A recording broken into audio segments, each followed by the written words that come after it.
How do you start it? What's your intro? I'll just introduce you and we'll just talk. One of those old-fashioned ways of getting into it. Kicking it old school. Hey, everybody, this is Greg Zahn. This is Anthony Telford. You're listening to The Walk-Off with Scott Belford and Adam Mack. All right, well, Sean Lecomber, welcome to the Walk-Off. Thanks for joining us. Fellow podcaster here, Dead Baby Bear. Dead Baby Check that Bear. out every week, right? It's not. I would like to talk about the Blue Jays on it, but Kathleen, you know what I mean? Yeah, she's a hard ass that way. Any Blue Jays talk, she'd be like, "What Blue Jays?" This doesn't have to do with cum. Yeah. My mom had an emotional support bird. Or, what Kathleen would say. But yeah, it's good to be here. You can call me whatever. You can call me Sean DeViti. You can call me whatever. There you go. Perfect. You do have a young shy DeViti look. It's the beard. We both like to cover our face up, so. And he likes to put his hands in his pockets during any TV hit. He has developed a very good stance. I like it. It's like he's leaning, but he's not. There's no wall there. Yeah. Because Hazel is very much into posture. She's got her posture from her beauty pageant days. Yes. And then you've got Shy right next to her looking like Mr. Cool Guy. Yeah. And then once in a while, his earpiece, he'll have to fiddle with his earpiece, and then he loses all of his cool. Joe Siddle's my favorite. He's always showing up everyone with his shoes. I feel like his shoes are always the coolest of everyone there, They're very, very cool. And he had a rocky start, old Joe Siddle, when he switched. Because some guys, when they switch from radio to TV, it's a pretty smooth transition. But Joe had this look on his face like, everybody can see me now. Yes. So there was 1 year where you're like, what is Joe Siddle doing up there? Now he's really found his TV legs now. Yeah. Found his groove. Yeah. He's an old catcher. So he just talks like Buck Martinez, old catcher talk. Anytime a pitcher shakes off a catcher, they're like, that would never have happened in the 80s. You never shook off a catcher. I was an all-star, but I was such a hero that I stood in front of a plate once and blew my knee, at the top. That's the only part of the Blue Jays season I'm not enjoying, really, is watching catchers hit. That's really... especially our catchers. I know. I actually thought Reese was going to be fine. I thought he was going to be the offensive guy. Yeah. Danny Jansen is there when you need somebody to really defend. And Reese is in there when you need somebody to get a home run sometimes. Do you know how many hits this year Reese McGuire has? What he had 3. One. He has 3. He has 1 home run from July, 1 single the day after that, and then he hit another single August 16th. So we're like... How shitty was that pitch on August 16th that he hit? That must have been a slider that went nowhere. Yeah, and you can see it on his face. It's, as a comedian, it's got to be hard to walk up there and see on the board 167, 172. It's got to be impossibly hard. Oh, I can't even imagine being Danny Jansen hitting $150 and being like, okay, I'm the offensive catcher. And you never get to play a full game because at some point you're going to have to be lifted for a pinch hitter. Some point. So you never, if you're Danny or you're Reese, you're never comfortable. You're coming out of that game because you can't be left to hit in the 8th inning. I don't even know what they do. Do you just let them work it out? This is what's really weird about this season is that even though the Jays right now, and I'm all excited about the fact that they've expanded the playoffs and we're going to be able to actually maybe watch some playoff baseball, but we are 35 games in right now. So in a regular season, people would still be like, it's early May. We can't even judge this team. There's nothing. Yeah. But you can. Yeah, you can. Even in a longer season, you'd still be able to say at this point, but the narrative would be more we can't have this position just be a black hole offensively for another 130 games. Yes. Something if this was a long season, something would have to be done. The fact that this is a short season means we can just ride this out. But that's what makes sports great is we at the start of the season, if you told me what was going to be one of the strengths of the team, I would have said the catcher position. I would have said, we've got guys they're young, they can really play defense. You got one lefty, you got one righty. Yeah, they seemed like they were the perfect complement. Yeah. And then, you basically judge it who's hitting, I don't give a shit about lefty righty matchups, but if Reese McGuire's hitting, he plays 3 out of 4 games. If Danny Jansen's a little hot, he plays, 6 out Yeah. of 7 games. But that's just been like a black hole of just both of them can't hit. And I think it's even more apparent because they either win or lose by 1 run every single game. Like every game. Yesterday, the first game of that doubleheader when they were up 5-2, and I was feeling like relaxed for the first time ever watching a Jays game this season, and then like instantly 5-4, like just right away. And I think it bleeds into the players too, where like you're up 8-3 or whatever, and then even the pitchers who come in who are used to high leverage situations, they're like, phew, like they come in and they're not as jacked up on adrenaline as they normally would be because they're coming, they're used to coming into a 1-run game every single time they throw. Yeah. And it was also the sort of the first, or the second game, I guess, was the first sort of shaky Merriweather thing we've seen. It was the first time. Yeah, no, he's been really good. And he was throwing it just like he normally throws it. It was just getting hit. Yeah. But it's the same thing with Nate Pearson, where you're like, he's going to figure it out. But like major league hitters are used to facing 97 now. Yeah. Everyone throws 97. Yeah. or I shouldn't say that, but every team has like 4 guys who throw 98 now, like that used to be such an outlier. And now if you're not throwing 98, you better have like 6 pitches. Like pretty much. Yeah. Pretty much. You're not going to be able to play in the big leagues if you can't hit 97. That's what makes Vladdy kind of scary, where like, it seems like he can't deal with that high velo and he's guessing breaking ball every time. Yeah. And that's easy to do at AA, but the big leagues, to be a guess hitter who sits off speed, and that's hard. You're not going to be like a consistent, Bautista, like what made him a great power hitter? He could just, it didn't matter. If you came at him with a fastball, he could hit it, period. Yeah. Yeah. That's why he was what he was. But I don't see Vladdy being on that train because he can't hit the high velo right now. You're not going to. Do you think he'll find it? Like I watch him and I'm like, I don't know. Like, I hope he does. I hope he's the guy they all predicted him to be, but. Yeah, because it's not like he never saw 96, 97 in AAA. Like, of course he did. Yeah. But their secondary pitches weren't as good. Yeah. So he could cheat. He could just be like, okay, they're going to throw the fastball. I can sit, change up, and hit it. Or I can sit, but at this point, it's like, if he's sitting on something, like, I don't know. I mean, I know he's hitting better. Like, I know, it's not like he's abysmal, but, I don't see what the hype was about. Like, I thought he was going to be like a cross between what we've seen with Biggio and Bichette, where he would have the plate discipline of Biggio, and that speed of Bichette. Like, I thought he was going to be that. Like, I thought that's why people didn't really talk much about Biggio and Bichette, was because Vladdy had both. Yeah. He could do both of those things, but I haven't seen that. Like, I haven't seen elite plate discipline, and I haven't seen elite bat speed. It doesn't seem like it. No, I haven't either, but you see it from Biggio and Bichette, like every game they're in. Biggio is blowing my mind. I'm like, how is this guy? He just slipped through the cracks. Like, there was no fanfare for him, like, besides the fact that he was Craig's son, right? Like, besides the fact he was a Hall of Famer's son, and they were like, it's funny, if he wasn't a Hall of Famer's son, he would be a major league umpire right now. That's like that. If he didn't have that sort of genetics, he just had like, nope, that's a ball, that's a strike. Like, he usually, if he lays off of a pitch, he's wrong, he's not wrong. Yes.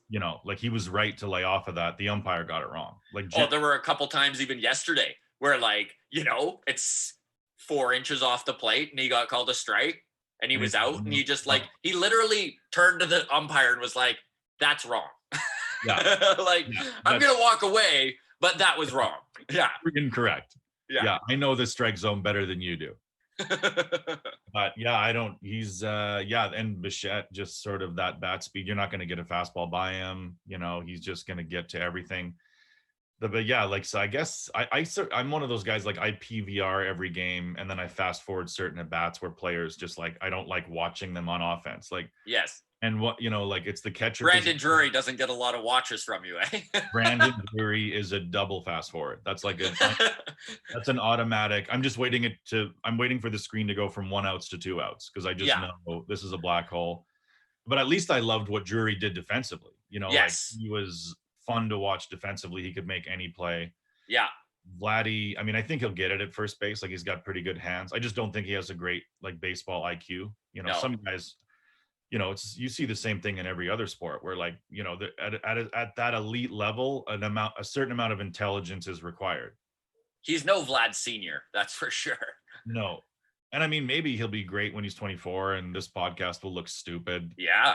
But that's the dream, bud. that people will look back on this podcast and go, that was so dumb. Those guys know nothing.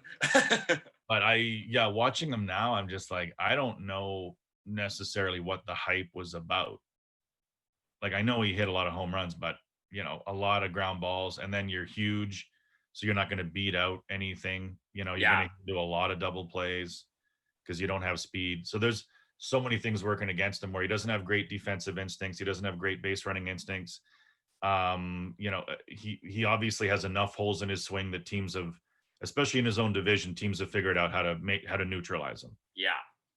And I don't know if that necessarily goes away because we've seen it with a lot of other players that come to the Blue Jays and they hit a bunch of home runs early because they're seeing nothing but fastballs. Like nobody thinks they can hit anything. So they're just teeing off on fastballs. Yeah. And they go, okay, wait in a a minute. very hitter friendly park and division. Yeah. Like the thing that Vladdy's had working against him is people have been pitching him like he's he's Giancarlo Stanton from his first at bat. Yeah. Usually players will get a grace period where they come in and it's like, hey, prove it, kid. I don't think you can hit my fastball. Yeah. Guerrero, like from his first at bat, was being pitched to like he was Aaron Judge. Like people were staying away from him, a lot of breaking balls. And then they started to realize like, oh, actually, he can't really catch up to the fastball. Just stay high with the fastball, high in the zone on the fastball. Yeah. Breaking balls that start in the zone and break down or away. Feed him a steady diet of that. He'll swing over the top of a bunch and he's gone. So I don't know. He's tough to watch, but there's been a lot of great stories. Like Grichuk has been unbelievable. Yeah. He's been Who great. saw that coming? I mean, it's funny too, because I complained so loudly when they signed him to that 5-year, $10 million a year contract. And now I look at it and I'm like, it's a pretty good contract. It's not a bad contract. Well, people like wanted to hate this front office because, because they were so, we felt like Alex Anthopoulos was like old school gut guy, like he's just got a gut feeling about this guy. And you're always more attracted, that's why, in Moneyball, it's like Billy Beane doing his thing. And then, the numbers guys, the analytics guys in Cleveland who were like Shapiro and Atkins. Yeah. Those guys were like the not sexy guys. They were, they were the losers. And they came to Toronto with that attitude of like, oh, it's all about spin rate and exit velocity and blah, blah, blah. And like, what a bunch of pussies, And as it turns out, for the most part, they were right. Yes. They were right. They're right about everything. Like their little dumb nerd, Houston Astros, Tampa Bay Rays style of managing that that isn't has been right almost 100% of the time, like to a weird level where so many things that I disagreed with, like even Julian Merriweather, where I was just like, why didn't you trade Donaldson sooner? We could have got so much more. And now you look at him and you're like, oh, maybe we got like a really good starting pitcher out of this. Oh yeah. I mean, if Julian Merriweather is one of your, top 5 starters next year throwing 98 with really good secondary stuff, I mean, Jesus Christ. How could you complain? You can't. No. And then, but I can't even think, Anthopoulos to me is such a like weird outlier. I can't think of another general manager in sport that has had more fanfare. Like, who likes general managers? It doesn't even seem like a thing, but a whole fan base has been like, he's a god. Yeah, well, because when when you made a call as a GM and it goes right, the player gets the credit. Generally speaking, like, the player gets the credit for being good. And then if it's a mistake, the player's kind of off the hook a little bit, like we'll shit on them a little bit, but mostly it's the GM who made that stupid trade. So there's just, but I don't think you can even, if you look at where this team was last year to now, like how did our pitching go from the biggest weakness in maybe all of the league to a top 5 team? It doesn't even make sense. who did we have last year that had swing and miss stuff? Like hardly anybody. Trent Thornton was our number 1 guy. he was the top of our rotation. Like, and he needed you to hit his ball not on the barrel, right? He was gonna get hit, but he was just trying to take the ball off the barrel, but you were gonna hit the shit out of Trent Thornton. Yes. And he was our number one guy. Like, he was all about deception. I mean, which is fine for a number 5 starter. Like, I think Trent Thornton has it in him to be in a major league rotation, but not as the ace. Yeah, and we had like Wagaspack, right? I mean, he was like a big deal at that time. A guy coming in and like getting some people out was a big deal. Oh, huge deal for a team that didn't do that. I just don't. I mean, you look at where the pitching staff came in a year, it's ridiculous. And that, the credit for that does go to the front office. Like, it's not just Ryu, it's like, and the credit goes to the pitchers. Yeah. Like Graham K, Barucki, like those guys, like to come in and be as good as they've been. Thomas Hatch, like who the hell was Thomas Hatch? Yeah. Romano. They got him. That's another thing this management team has done for a couple of years now is they've picked up bullpen pieces off the scrap heap from other teams that were just like, we're done with them. And then they halfway through the season, they fix their whatever was wrong with them, and then they flip them for guys like Wagaspack and and every Hatch. team, every team thinks, oh, we'll bring him into our organization and we'll make like a quick fix of this pitcher or whatever. But I mean,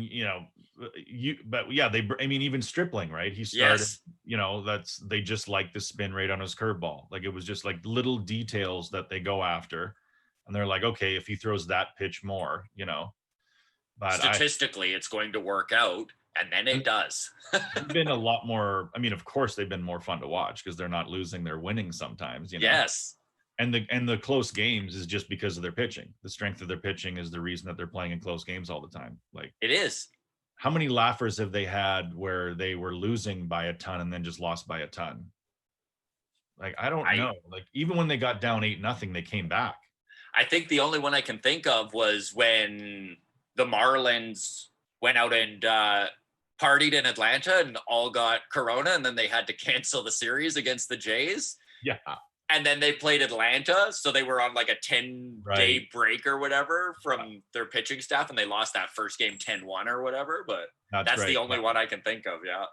But they've definitely been, there's been a lot of good stories. Gurriel looks fine. Teoscar, when I watched Teoscar hit last year, I was just like, maybe he'll run into one, maybe. But I mean, now you watch him and he has plate discipline. Like, he's not going to swing at stuff that's off the plate that much. He knows you're probably not going to challenge me. So he's assuming ball is coming, like he's waiting for it to be a strike and assuming it's going to be a ball because of he's leading the league in home runs. So you're not going to throw that guy a bunch of strikes. And he has a batting average of .310. Had you told me Teoscar Hernandez was going to be hitting over 300 last year, I would have laughed in your face. Like, oh my God. And like, people talk about their defense in the outfield, but it doesn't matter if you have mediocre defense in the outfield if they're hitting like that. Yes. You're not gonna. I mean, even if at the trade deadline there were people that were like they needed defensive help in the outfield, and I'm like, well, how does that defensive help in the outfield get into the lineup? Because you're not going to pull Grichuk out. No, he's got to hit, and Teoscar's got to hit, and Gurriel's got to hit. They've all got to hit. So maybe one of them DHs, but those aren't the guys you want running through DH. No, you want Rowdy and Vladdy. Yeah. Like, you want maybe VR, like VR sits down or whatever. Like, it's just amazing too that Biggio, like he can play anywhere. Like, throw him in center field. He was playing center field. Like, what the hell is that? Even when they brought in VR and they're like, well, where's he going to play when Bichette comes back? And they're like, we'll put him at third, or we'll put him at second. We'll just move Biggio to third. Of course. Why can't we just move him wherever we want? Like, he's such an anomaly of a player that it doesn't matter where they put him in the field. He's fine. I wouldn't say he's amazing, but he's fine. Yeah, he's not a flashy guy. He doesn't have a lot of style. There's not a lot of style to his game defensively. He just makes the play. Yeah. Like, you watch him and it looks like a guy who's not a natural defender who learned how to play good defense just through sheer practice. Yeah. But his instincts are all offensive. When he's at the plate, that's where like his natural instinct is, and base running, right? I mean, he doesn't make and he mistakes the bases. So he's got great instincts. He looks awkward defensively. So you're like, is that where does that play? But it plays fine. You know, he doesn't make any mistakes. It plays fine. It's weird too that you watch Bichette and Biggio together, and they are such a good combo at that second and shortstop. Like, you can tell that they've played for years together throughout the minors, which is like another thing that this front office was so they valued so much, right? Was having all these players come up together through the ranks. And at first I was like, who cares? Like, let's just move them along. I want to see them play. Yes. Enough of all this talk about how good they are in New Hampshire. But now you watch it and I'm like, man, this is amazing. Like, these guys. It's like if you're a kid and you're like playing with your toys and somebody's like, oh, there's way better toys in that room. You're like, well, I'd love to go see those toys. Like, no, you're not ready for those toys yet. Yeah.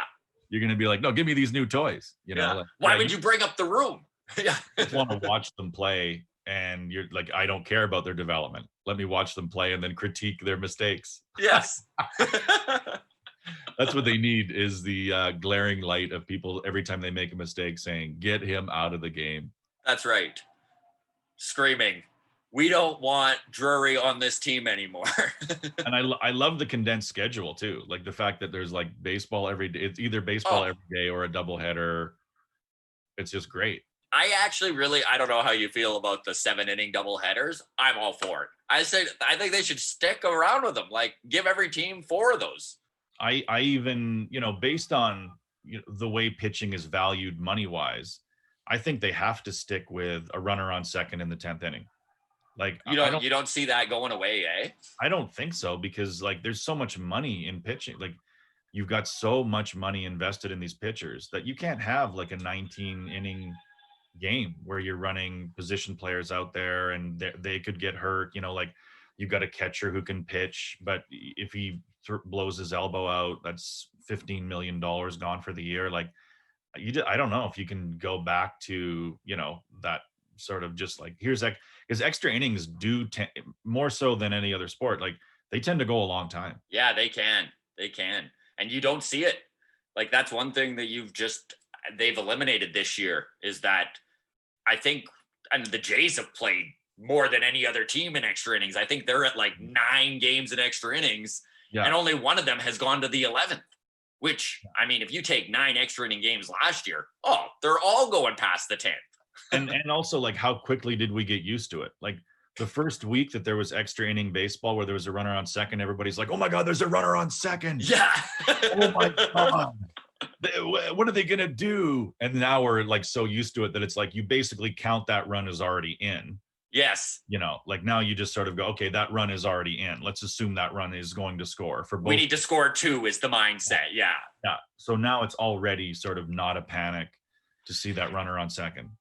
I think you're right. I don't think they'll go back on any of the rules. I think expanded playoffs won't happen. I think they'll go back to the 2 wild card idea. And I kind of like that. I think that over 162 game season, it does make sure that the best 10 teams are in the playoffs, or 12 or whatever it is. I don't like the fact that the 4-5 like play a get in game.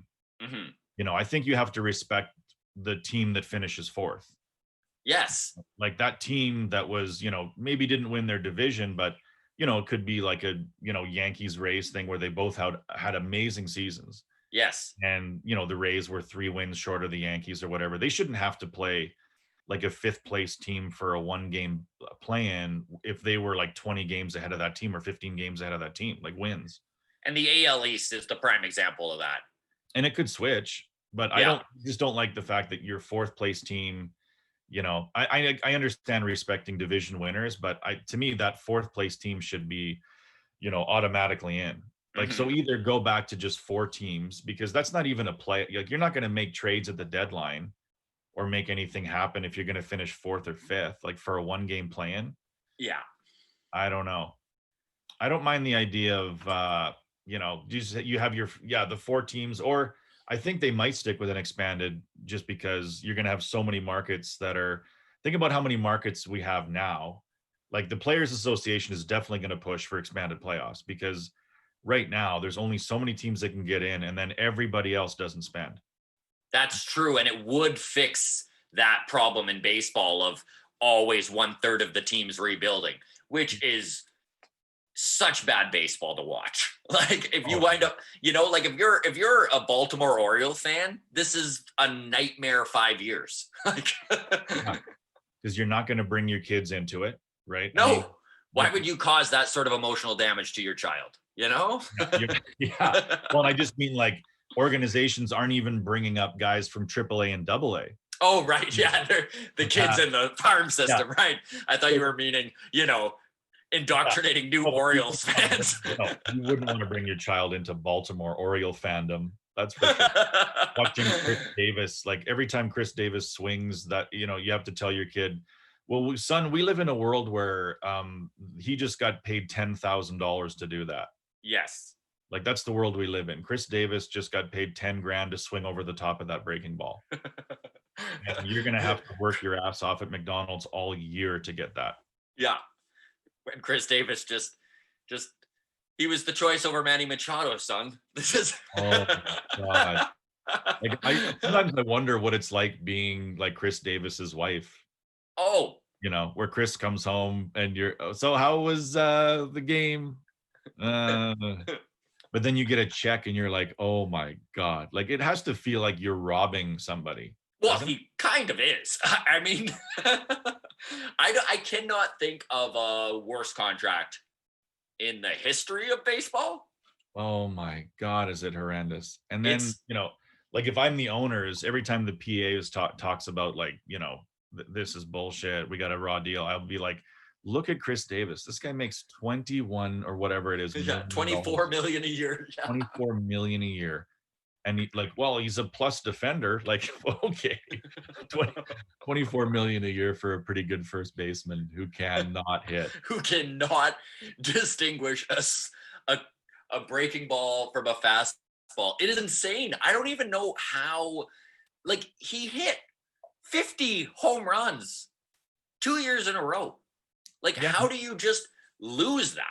He always looked like he was swinging in slow motion. So you never really worried about his bat speed because you were like, well, he reads the pitch so early. Yeah. He takes like a pretty slow, he would hit fastballs like 94, 95 out. And it looked like he had a slow swing. So he just like identified it early, swung early, got through it, home run. Like, I don't know how it went away. That's what, like his consistency was so good for like 3-4 years. Even when they signed him, I was like, wow, I don't know why you're doing that. I don't know why you're choosing Chris Davis over Manny Machado. But I still was like, okay, they are going to get 40 home runs a year out of this guy. Yeah. But I don't know, man. Like and the Red Sox too, like even losing to them is in weirdly embarrassing where you're like, ooh, I can't believe we lost to like they just don't have anybody. Zero pitching. Like they have zero pitching. But they still get the Blue Jays out. Yes. Yes. Sometimes, Oh, Martin Perez was throwing a friggin' no-hitter against us. I'm like, how is this happening? Yeah. And like a lot of the, Ryu has been, it's like it's fun to watch because it was fun to watch Burley pitch, even though Burley, you still had to hope Burley didn't get hammered. Hit, yes. But Ryu is a lot like that, where it's just like a bunch of pitches coming at you, like an elite level Mark Burley, where it's just coming at you with a bunch of different pitches, a bunch of different locations, and good luck hitting it. So smart. Like that's every time I watch Ryu, I'm like, this guy knows how to pitch. Like he's shaking off Jansen like 4 times. I'm like, he has 6 pitches. Like. Oh, and then Joe Siddle and Buck Martinez are losing their minds. Yeah. That's one of my favorite parts about watching the season is how many times Dan Shulman reminds us that, like, we're just watching this at home like you guys. Like, yeah, we know, Dan. Like, we get it. Get over it. Like, whoops, I botched that call. But it is fun to watch them, like, have the same feed as us and then try to determine if it's a home run. Like I was just going to say the close call home runs where you're like, is it going foul? Is it going fair? And they're like, it's up. It's still up. It's a foul ball. It's a home run. Like Yeah. because the difference in call tone between like it's foul and it's a home run is such a massive difference that if you get it wrong, it's so stupid. Like, and it is gone. What? Oh no, just foul. That was foul. Oh! So yeah, it is fun, and they're good broadcasters too. Shulman, like obviously decided to, get, because he was like at the top of his game in the States. Like Dan Shulman has made this Blue Jays broadcast so much stronger because, and don't get me wrong, I liked Pat Tabler and Buck Martinez, but when you have two doddering old men together, sometimes it can get pretty slow paced to listen to. You're like, I don't know if we need all these stories from the 70s, guys. Like, can we? Yeah, and Buck was, Buck carried it. Tabby Cat was just sort of like window dressing. Like, I don't think Buck gets enough credit for, he basically was play-by-play and color on those podcasts. He was Vin Scully, and Pat Tabler was like, "Where's my shoes?" Like whenever Tabby chimed in, you were like, guaranteed this is going to be something he said 1.1 million times. Like, Pat Tabler never came at you with anything new. There was no, it was all stuff he's been saying on broadcast since 2002. That you got to get ahead of these hitters. Like, strike one. We need strike one. You don't want to pitch from behind. Yeah, thanks, Tabby. Like, well, those walks are going to cost you eventually. All right. And this is where Shulman, he like throws up these nice big fat beach balls to Buck now, so Buck can kind of do his little do his home song and dance. Yeah. Yeah. Well, you're an old catcher. You remember that. Oh yeah, you're right. Because Shulman will be like, well, remember in '86 when you hit a double off of, and he's like, oh yes. That and then he goes into the story. Yeah. Because it is the toughest sport to broadcast because there's so much dead time, right? Oh, there's so much time to fill. Downtime. Yeah. And you find yourself saying the same thing. Vladdy comes to the plate for the second time, then the third time, then the fourth time. What else is there to talk about? Yeah.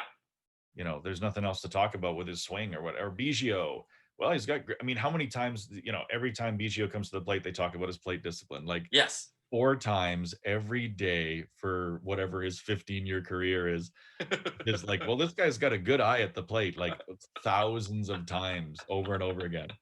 Like, tell me a story about when he was a kid or something. Like, tell me, they need to do some research and just Biggio when he was 5, he was a bedwetter.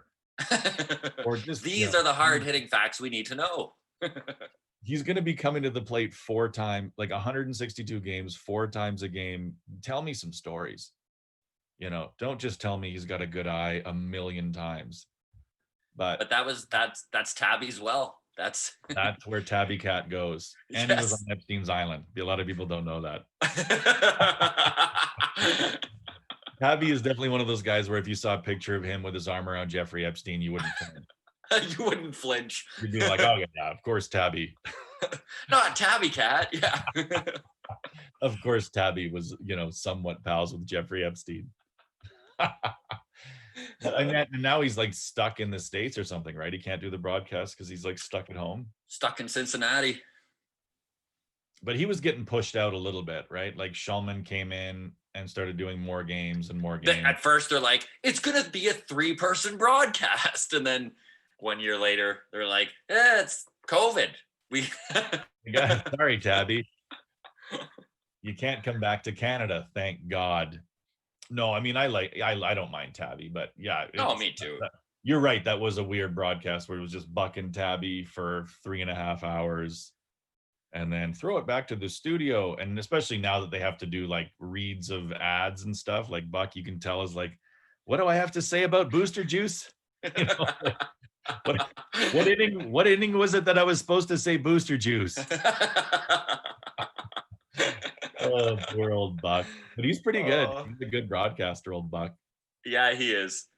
He is. And you can tell that he has a lot of respect throughout the baseball community. I mean, even the fact that he's the world broadcaster in the World Series, like whenever there's the American feed and then the rest, and they're like, Buck, you can do the rest. Well, and that's actually a Rogers thing. Oh, really? Yeah, because Rogers, there was some kind of deal with the work with, because it's, what is it? It's MLB TV, right? Yeah. And I think because it was the world broadcast and some of the, and there were, Rogers was able to use their influence to be like, no, Buck is on it. Buck's our guy. Buck's the He's our guy. Canadian dude. Yeah, But Buck you're right. knows. He does like, MLB TV, and I'm sure he would be able to work in the States too, like the old catchers. There's something about old catchers that just turn into broadcasters. Well, it was actually interesting talking to Greg Zahn about it, because he was even saying, he's like, the thing with catchers is you're facing the field, and just watching the game in that way, it does give you a different view, I guess. I don't know, but it seemed to make sense when he was saying it. And I think they would have to be more insightful, right? They would have to know, a little bit. They'd have to, you can't really be a catcher in Major League Baseball without kind of really having a feel for the overall game. Yeah. You could be like a left fielder who's an idiot and just looks at your card and like, I move 4 steps right, and then you wouldn't have to be aware of every pitch or whatever. You could just catch the ball. But yeah, you can't, and Greg Zahn was like, I liked watching him play. Yeah. He was a good catcher. He was pretty good. When we had those old ugly ass jerseys, like still looking back at those jerseys, like what were they doing? We need a hip new logo, something to bring in the kids. And then after 5 years, they're like, this logo. Like, and then you're like, well, maybe we'll go back to the old jerseys. And you look at the old jerseys and you're like, those are good jerseys. Like, why did they ever go away from good jerseys? Like, it makes no sense. Like, the teams that do that suck. Like, yes. Whenever you're thinking about going into like a major overhaul on your jersey or your emblem or whatever, know that you suck. Good organizations don't do that. Yeah, no. They're like, we need more merch sold because our team is terrible. And when are the Rays going to go to Montreal? Like, why does, just like, do it already. Send them there. I'm so the Tropicana field is the loudest I've ever heard it this year. Yeah. Noise must be rattling to the home players. Like, what is that thunderous applause? Because if you just took you can't tell me that they couldn't go to Montreal and have a $28 million payroll and make money. Of course. I mean, they're doing it in Tampa Bay. Why the hell couldn't they in Montreal? So you take that $28 million payroll, move it to Montreal, and make millions of fucking, it's crazy. Yeah. Oh, Canada would be all over that. There'd just be 2 Canadian baseball teams where everyone had their back now. Like, yeah, and you'd go to like a bar and 5 guys would have on Jays hats and 4 would have on Expos hats, and it would be a national team if they could play that kind of baseball on $28 million. Like, I don't know how the hell they do it. Like, I don't know how they do it every year. Like, every year I think, okay, this is the year it catches up to them. Yeah, this is the year where, you lose. But what's funny too is I look back on the Oilers when there was no cap, like pre-cap Edmonton Oilers, it looked like their GMs were fairly shrewd, but they never were. They just were forced to trade a player, and they got a good return back, and then that player went on to not have that great a success. And then it looked like, the Oilers were smart in trading them. They knew exactly when that asset was going to diminish. But it really isn't that. It's just like, we have to move this asset. Here's what we can get in return. And then you generally look smarter when you bring in more younger pieces and get rid of the older asset who may be elite now, but probably won't be in a year or two. So when they moved Archer, you were like, well, they lose that trade, even though they got some good pieces back. And then Archer goes on to not be that great. And the assets you got in return are going to be all-stars. And they do it every single year. Like, they really are one of the most annoying teams to have as a rival team in your division, because even when the Jays cut salary, they're bare bones right now. This is the lowest their salary has been in so long, and they're still double the Rays' salary. Yeah, and that's all Tulowitzki. Yeah, that's all Tulowitzki. I don't even know if it's Tulowitzki, but yeah, how the hell are we double them? Like, who the hell? I mean, what does Kiermaier make? He must, and then they'll cut Kiermaier loose, right? They'll be, just, whenever that year is, they'll cut him. Bye, see you later. Like all their elite pitchers, Snell, bye, see you later. Like just no emotional attachment to any one player, get their value to a certain level, and then move the asset.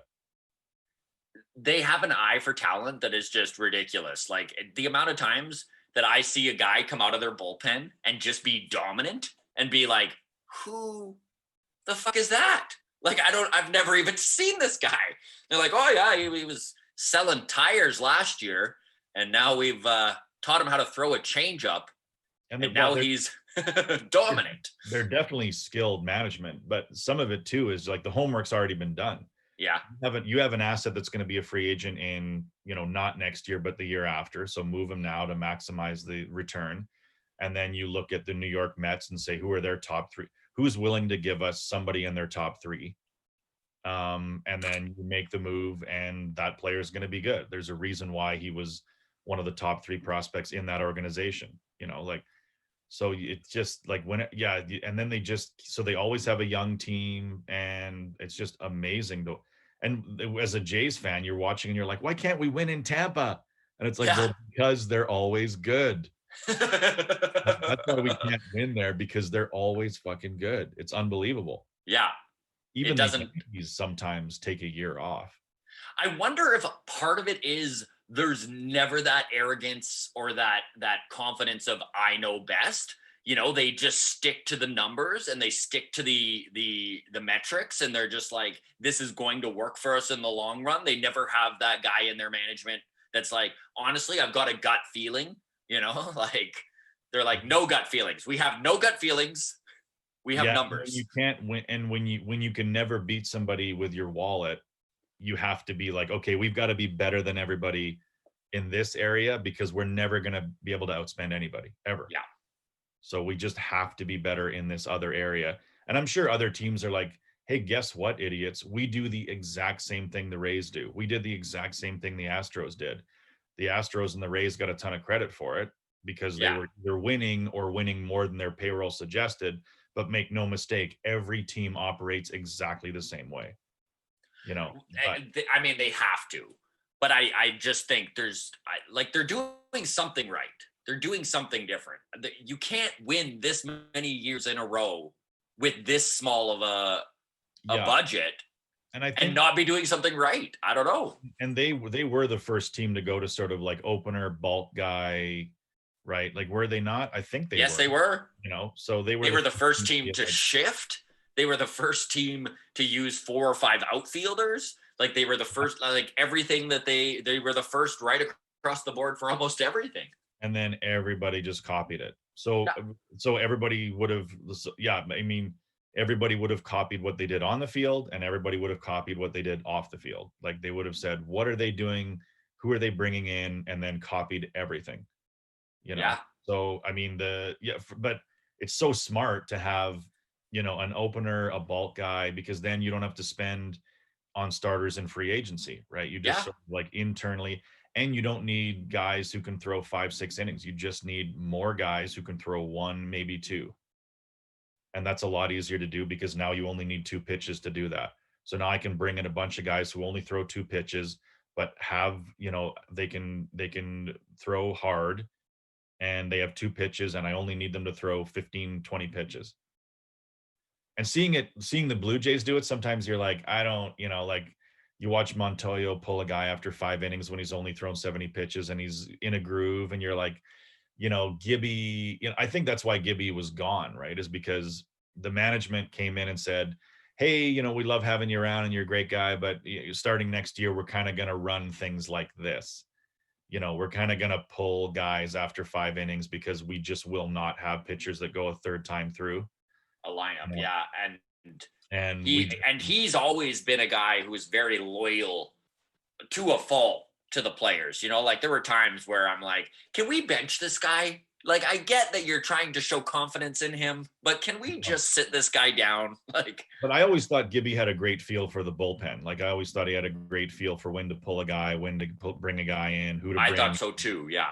I thought he did have a great feel for the game. And that's where managers make their money, is when they remove the pitchers. Like, whereas with Montoyo, you feel like it's a bit more like read off a screen. Like when do I pull him? Now. Like, okay, the computer, the Ross Atkins computer says to pull him now. Yeah.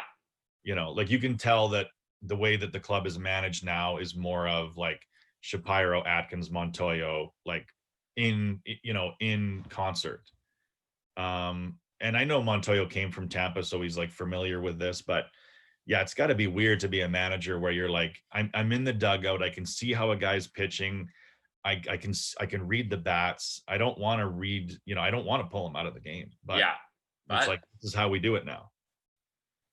And then you wonder, why, like, why bullpen guys start to lose effectiveness, right? Like they're not going to be able to maintain this even for a 60-game season because of the usage. They've just been used so much. Although it's been kind of interesting to watch how they've taken a lot of these guys that they were trying to push into the starting rotation, the Baruckis and the Anthony Kays and stuff like that. And now that they're pitching 1 or 2 innings out of that bullpen, holy crap. Like they're all throwing 3-4 miles an hour faster. They just seem to be crisper. So I don't know, like maybe. Yeah, that's the Tampa Bay model, right? Of like, you don't need a bunch of starters. You need a bunch of arms who can go 2 innings. Lower their workload because their velocity is going to tick up and their secondary stuff's going to play better, and get rid of this stupid splitter you're tinkering with. You're just fastball changeup, like, so I don't mind the way that they're doing it, but yeah, to me, like Barucki, Kay, Hatch, Merriweather, Pearson, Hyunjin Ryu, those guys could all be in the rotation next year. Yeah. Like I wouldn't have a problem with that rotation at all. No, me neither. And so for this year to have all those arms coming out of the bullpen, like I really like them going out and getting Ross Stripling. I've always liked Stripling. I always thought that he was a really interesting pitcher with his off-speed stuff. Like he just, I don't know. I love fastballs so much, but whenever a guy can pitch, it's like Marco Estrada, right? Whenever a guy can pitch without that high velocity and pitch with success, I'm always like, man, how's he doing it? Like, it's like watching a tightrope. It's like watching a magician. Yeah. People should be hammering this guy. Like, they should be killing Marco Estrada. Like, so it was, as a fan, it was always high stress watching Marco Estrada pitch, because you're watching a guy go from 88 to 78. 88, 78. And you're like, if they just sat on 88, shouldn't they be killing it? Or if they just sat on 78, shouldn't they be killing it? You're going to get 2 pitches in the at bat that are 88, and you're going to get 2 that are 78. Why do you just sit on one of them? Like, you're always waiting for him to get roasted, and then he doesn't. Ryu's the same way. Watching Ryu, I'm just like, like he tops out at 92, and he's unhittable right now, and he's hot. Like in the month of August, he had a 0.5 ERA. Like, that's what? Yeah, no, he's been unreal. I mean, worth every penny of the 20 million. Like, you're picking up guys that have a little knock on him, right? Like he has an injury history or whatever. Yeah. But even with Estrada, like the reason his changeup played so well is because I think I heard people talking about how it was the only changeup that stayed on the same plane. Like his changeup never moved. Like it just went into the catcher's glove like a fastball, like a slow fastball. Yeah. Like most changeups you see will kind of like look like a fastball arm speed, and then 3/4 of the way to the plate it drops. And hitters, would adjust to that by saying, okay, I know a changeup's coming, so wherever the ball's coming, I'm going to swing under it, and I'm going to be able to hit it theoretically. But with Estrada, they would always swing under his changeup because his changeup never switched planes. Like it just stayed. It was weird.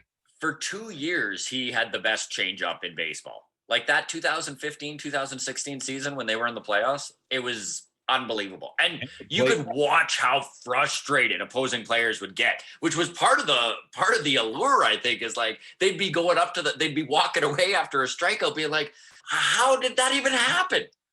and that's the thing that you have to give credit to Estrada for as well, is it played in the playoffs.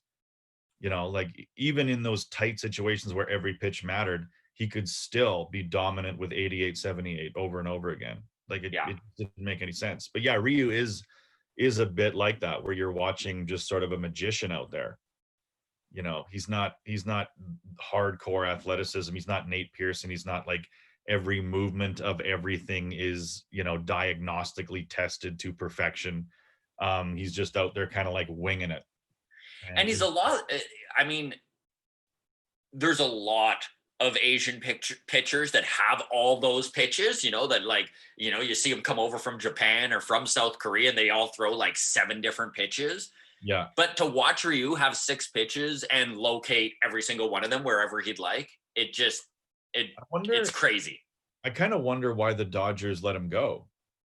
Like, I mean, they have so much money. They could have just said, "Here's $20 million for another 4 years," right? Like, yeah. I don't know. That was the only, like, when I watched his first 2 starts and he was like, kind of just didn't have his velocity, was mediocre. Mm-hmm. I was kind of like, like there was a part of me that was like, we may have gotten outsmarted by the Dodgers here. Yes. Like they might have seen a drop off that we didn't pick up on. I was worried too. Those first 3 starts, it's not even like he pitched terribly. He just was not the Hyun-Jin Ryu that we're watching right now. Like, yeah. So I was like, did we get outsmarted again? And then, when he got better, because, they had, I mean, of course you forget that they had like no spring training, like they've just like 2 weeks of throwing and then here we go, let's play baseball. So yeah, it did take him a while to find it. But when he found it, you're like, all I could think is, why would the Dodgers not just spend up? Yeah. Spend an extra $20 million and bring him in? Like it makes and I think it's why it even took until almost Christmas for them to sign him. When you were watching all the other big name free agent pitchers come off the board, I think he wanted to stay in LA. And why wouldn't you? Like, why would you not want to, as a ball player, be in Los Angeles? Like, yeah, you live in Los Angeles. You're probably going to be in the World Series every second year. Yeah. You're not going to have a lot of pressure on you because there's always going to be 2 or 3 starters ahead of you that are going to take all the media attention. And you're still going to play playoff baseball. You're still going to be the number 3 starter. You're still going to get out there and play in the playoffs. Like you don't need to deal with cold Aprils. You don't need to deal with cold Octobers.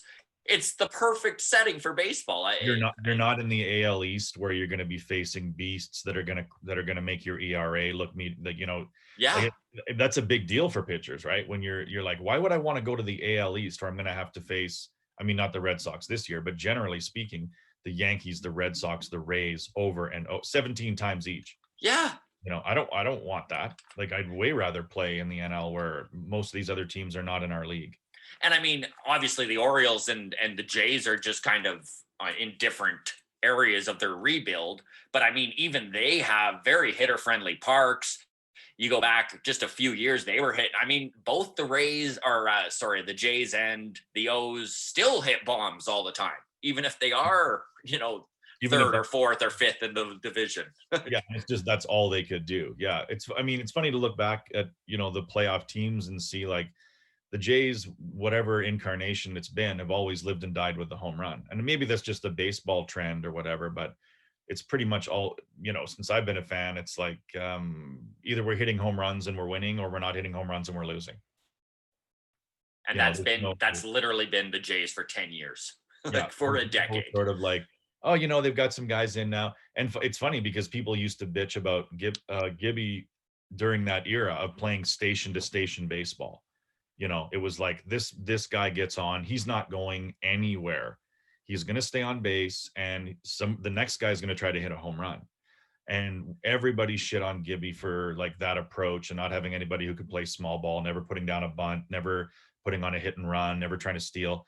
And now we have a team where they're running and everyone's like, just stay at the base. Stay where you were. It's so funny to have like, maybe Gibby was onto something. Like you get a guy on, you stay on the base. You don't make a mistake on the base pass that are going to lead to an out somewhere. Don't give away outs. Yeah. If the next guy is Teoscar, if the next guy is Biggio, if the next guy is Bichette, stay where the hell you are. You see what like aggressive, reckless baseball is, and it looks like VR, where he's like, I'm going to stretch this into a double. And it's like, you're out by 28 feet. That's the thing, is when you're out by 10 feet, it's just like, well, you're an idiot. when Vladdy got rounded third and looked at the fielder and saw that his head was down and he wasn't paying attention, there was a reason his head was down and he wasn't paying attention.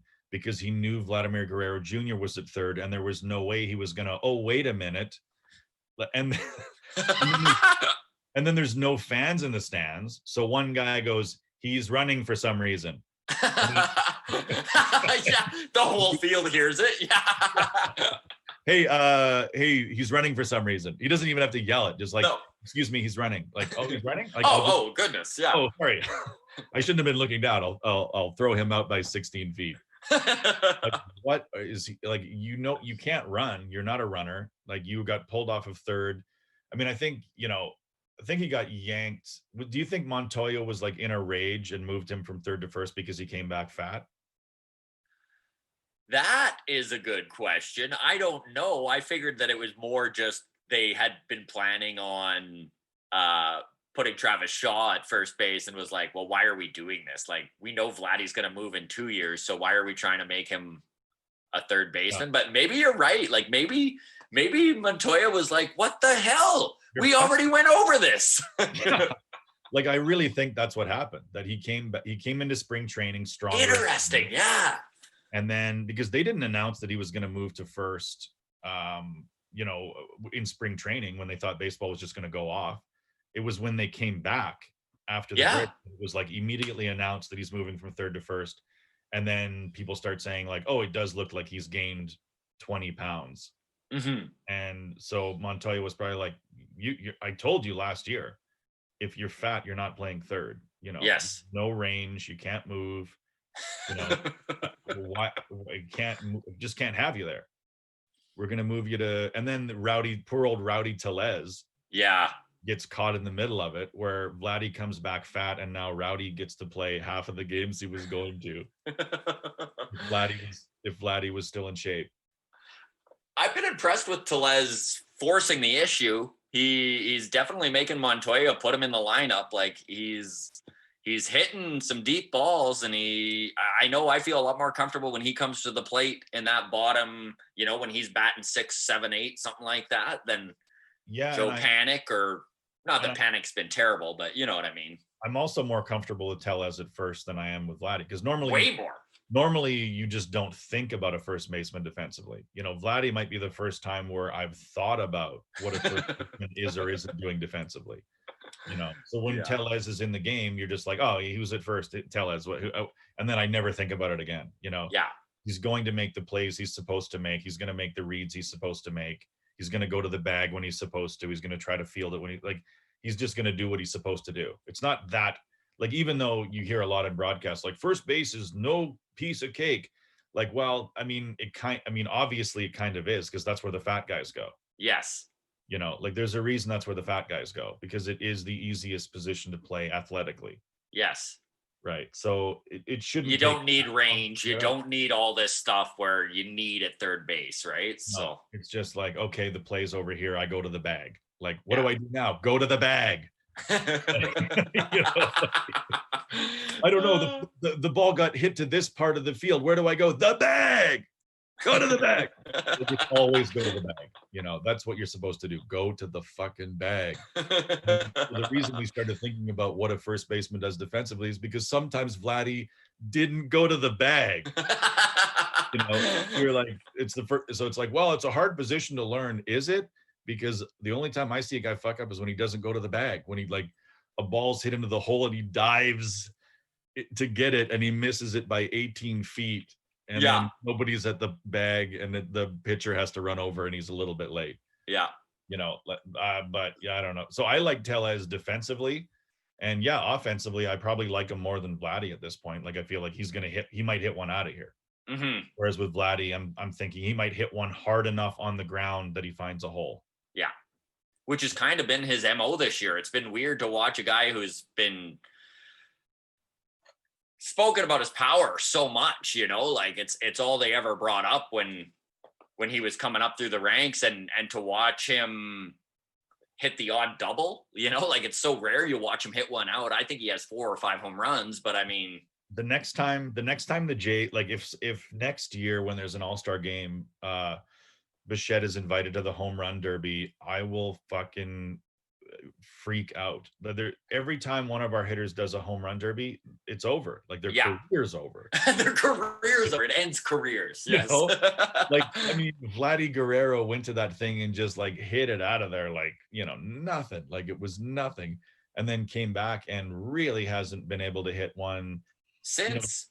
You've got to make a big mistake for Vladdy to hit a home run off of you. You can get fastballs by him. That's what's scary, is like the idea that, you know, if you can just ring one up 96, 97, Vladdy's not gonna catch it. Yeah. And I mean, it's funny because we are talking a lot about Vladdy, but he is a major league player. Like you look at his numbers and he should be there. Yeah. He's just not the extreme talent right now anyways, that everyone kind of touted him as. No, but I would even, you know, I guess he's a big league DH. You know, you could maybe, but I don't know if he's if he comes in without the fanfare and he plays the defense that he's played, he goes back to AAA. Yeah, you're right. You know, even being able to hit, you know, because you're just waiting for him to start hitting a bunch of home runs. It's not like he's showing you. Like Rowdy had to show you. He has to show you that he can hit home runs. Vladdy it's just good enough that we think he might. Yeah. Like he looks like he might eventually. But if Rowdy was playing the defense and putting up the numbers that Vladdy is, I think he'd be on the taxi squad. Yeah. You know, like I think he'd probably, if he was making those mental errors and hitting the ball on the ground a lot and was a threat to be a double play every time he had runners on base, I don't know if he'd be on the team. You know, but you're right. Like, it's not like his numbers are terrible, and they are getting better. Like he is offensively getting better, but it's to me, I'm not seeing him like elevate the ball with big exit velocity. I'm seeing he's starting to get a bit luckier with where the balls are going on the ground, and he's hitting the ball harder on the ground. He is hitting it hard on the ground. I mean, he's hitting 110 mile an hour grounders, but and then you know, it's funny because you watch it. Like I went and watched like a minor league baseball game that just happened to be taking place. And, you know, you see guys hit it and the guy try to catch it in the field. And you're like, oh my God, that looks hard. Like it looks, when you watch a live game that's happening through chain link fence, like meters in front of you, you're like, and a guy hits it to the hot corner and the third baseman misses it. I'm like, well, of course he missed it. I mean, that was a crazy rocket. Yeah. You know, but you know, when I'm watching Major League Baseball, if Vladdy blows that, I'm like, get him out of the game. And the exit velocity off of those aluminum bats with 15-year-olds is probably like 85, or, you know, like Vladdy's hitting it 110. Like imagine trying to play third or shortstop with a guy blasting it at you 110 miles an hour and it's hopping off of carpet. Yeah. And they just pick it out. It's just like, no problem. There we go. Make a mistake and we're like, another error for that bum. You know, like it's, you know, because even for me, like when I watch Bichette play shortstop, I'm like, I don't know if I love him as a shortstop. Like I like his style. I love this, you know, I like the style and the flair that he has as a shortstop, but he's not an elite shortstop.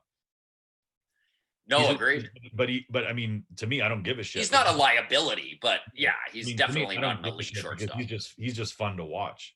So fun.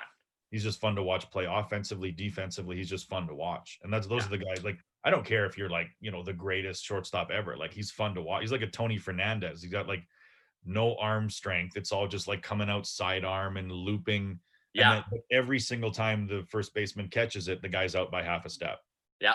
You know, it's just like they have enough timing to know exactly what they need to do. But he reminds me of Tony Fernandez in like those looping sidearm throws where you're like, can you get a little juice on it, please? Like, why is this a lob? Yeah. Everything felt like a lob, but everybody was out by half a step, whether it was their, you know, base stealing threat or a catcher, everybody was out by half a step with Tony Fernandez. If it was a catcher, he'd just put like a massive amount of loop on his arm throw, and the first baseman have to catch it like a fly ball. You see the catcher see the ball arcing and just hitting a little bit more juice on his running, and still he's like half a step. Come on. But yeah, Bichette sort of has that. But yeah, it's fun. You know, they're in every game. I mean, you're like a huge Blue Jays fan. Oh yeah, I live and die with them. Yeah. I mean, I'm, you know, I still watch every game, but if I'm one of those like baby fans where if they're losing, I fast forward it. Yeah. You know, and see if they come back. I'm not if they're You're down, like, I'm not putting in the time here. no, if they're down 4-0 in the first inning, I'm fast forwarding to see if they make a comeback. And if they do, I'll rewind it and watch the game.